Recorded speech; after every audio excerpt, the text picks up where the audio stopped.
Good day students. Myself Dr. Monika Khetarpal. I welcome you all in the lecture series of MSc Final Physics. In my lecture series, we were discussing solid state physics and we were dealing with the topic ferromagnetism. Today we'll be discussing an important aspect of ferromagnetic materials, that is hysteresis. It has been found that all ferromagnetic materials, they exhibit the phenomena of hysteresis. Students, what is hysteresis? Hysteresis means lagging. There is a lagging of intensity of magnetization behind the intensity of magnetic field. To clearly understand this hysteresis, we will plot a graph between intensity of magnetization and the intensity of magnetic field. That means there will be a graph between B versus H. On x-axis, we are going to plot H, and on y-axis, there is a flux density B. So students, this is the graph between B and H. Initially, we are starting with a condition when there is no current. That means we are starting from a point O. Now, initially current is 0. That means H will be 0. When magnetizing force H is 0, then there will be no flux. That means at this point B will be 0. Now, what we are doing in the next step, we are increasing our current from a 0 to a finite value. This shows that we are increasing the value of H in the positive direction. With the increase in H, the flux density B also increases and it follows this path. So, we move from point A and reaches to a point 0 to a point A. Now, at this point A, B becomes maximum. On further increasing the value of H, it is found that the value of B do not change. That means at this point, the magnetic flux has attained a saturation value. This is the maximum flux density that can be attained by any ferromagnetic material. At this point, all elements of the material, they are perfectly aligned. This value of flux density is denoted by Bm in a graph, and this value of H is denoted by Hm in this graph. Now, if we increase the value of H further, it is observed that the value of B do not change. That means the highest point of B has been attained and it is shown by a point small a in this graph. Now, what we are doing in the next step, we are decreasing the value of H. By decreasing the value of H, it is found that B decreases, but it is observed that it follows the path A to B. It does not follow the same path which was initially O point to A point. Hence, we can say that there is a lagging of B behind H. This lagging of B behind H is termed as hysteresis. Now, we have reached to a point B. At this point B, we can see that H is 0, but B has a certain value. Let us denote this value by BR. This value is termed as residual magnetism. And the graph shows that this value of magnetic flux, that means the BR, this denotes the retentivity of the material. Now, if we proceed further from the point B, what we are doing in the next step, we are going to reverse the direction of current. That means we are changing the direction of H. H is now taken in a negative direction, which earlier was in positive direction. When this happens, we can see that there is a decrease in the value of magnetization. It goes to 0 and we get a point C on the graph. At the point C, we can see that at this point B is totally 0. But here H is not 0. It has a certain value which is negative, and this negative value of H is called coercive force and it is denoted by Hc. Now, if we are going to proceed further, then we are increasing our H in the negative direction. That means we are following a path C to D. Then in this case, we can see that B has attained a maximum. This is the magnetic saturation point, but it takes place in an opposite direction to the earlier case, which we have shown in the graph by a letter A. At the point D, B and H both are maximum, but in reverse direction as in earlier case. So we have shown it as minus HM and minus BM. Now what we are doing, we are going to change the direction of H. With the change in direction, we can see that H decreases, B decreases, following a path D, E.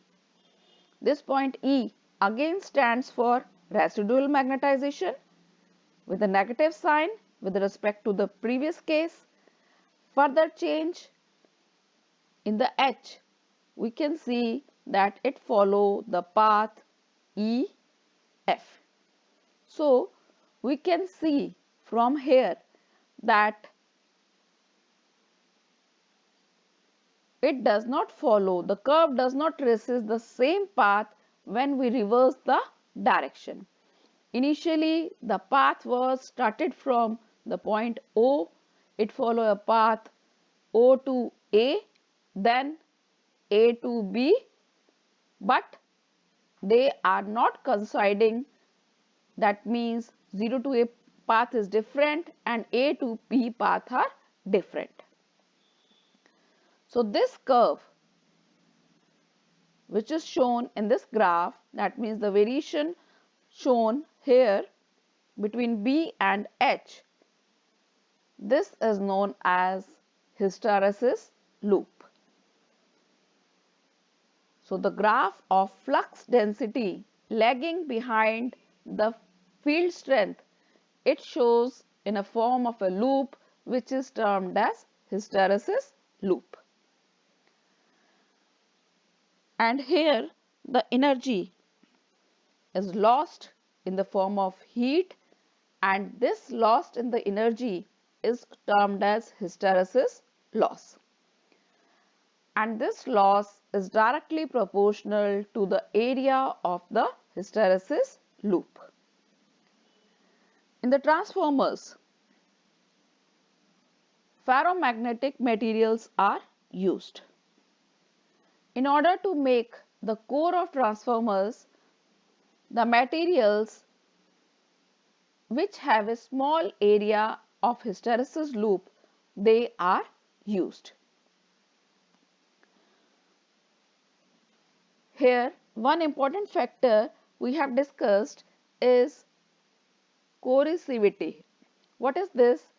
It is ability of a ferromagnetic material to, to withstand an external magnetic field without becoming demagnetized.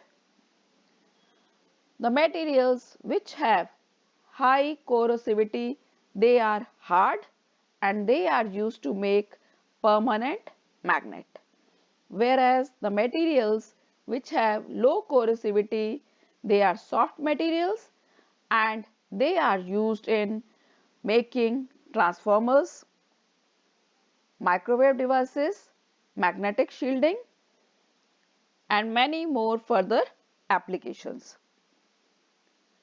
The main advantage of this hysteresis loop, that means the graph between B and H curve, is that we can find out the area from this hysteresis loop. Smaller area symbolizes less hysteresis loss. Here we have also indicated that the loss happens in the form of heat, and from this hysteresis loop we can find the value of retentivity and corrosivity of the material, and these two are the very important factors that decide which type of material should be used to make a transformer or which type of materials can be used in the core of machines.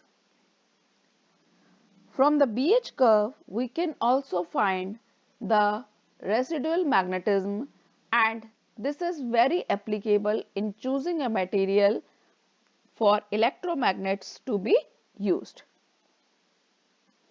Here we have discussed two important points, that what are magnetization and demagnetization. When we place a magnetic substance and by any means we develop magnetic property in it, this process is termed as magnetization.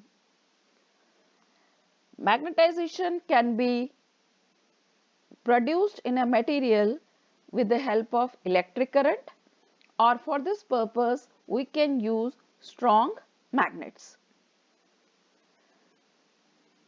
This is what is magnetization.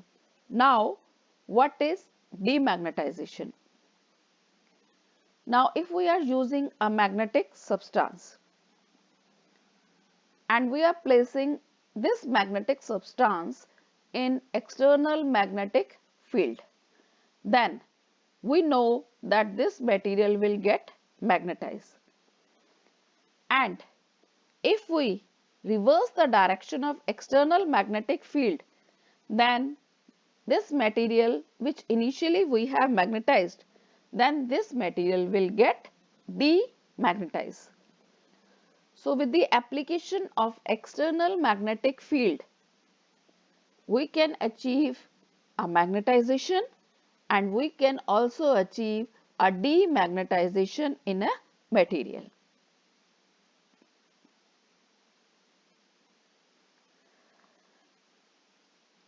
We know that area of the loop, hysteresis loop, this provides the loss of energy per unit volume of the substance. In transformers, because of the continuous process of magnetization and demagnetization, we know that energy will be lost in the form of heat, and this process takes place continuously. And due to this energy loss, efficiency of the transformation of this transformer will get reduced. Now, to increase the efficiency of transformer, we will use soft iron core. Using a soft iron core, this will give us a BH curve which is having a small area of the loop. Small area means small energy loss, which is in the form of heat. So from this hysteresis curve, we can determine a material to be chosen for making a transformer. Here we have used two terms, soft magnet and hard magnet. What are these soft and hard magnets? Soft magnets are those magnets which can be easily magnetized as well as they can be easily demagnetized. Whereas hard magnets are those materials which cannot be easily magnetized as well as demagnetized. In order to produce a soft magnet, there should be a process of gradual cooling and heating, whereas hard magnets are produced by heating and with a sudden cooling. In soft magnets, the loop area is small, hence retentivity and corrosivity are also small, whereas these two factors, corrosivity and retentivity, they are high in hard magnet and hence their loop area is also large. The soft magnets are temporary magnets and hard magnets are permanent magnet. Examples of soft magnet are ferrite garnet, ferrous nickel alloy, and the example of hard magnet are steel, carbon steel, tungsten, chromium steel.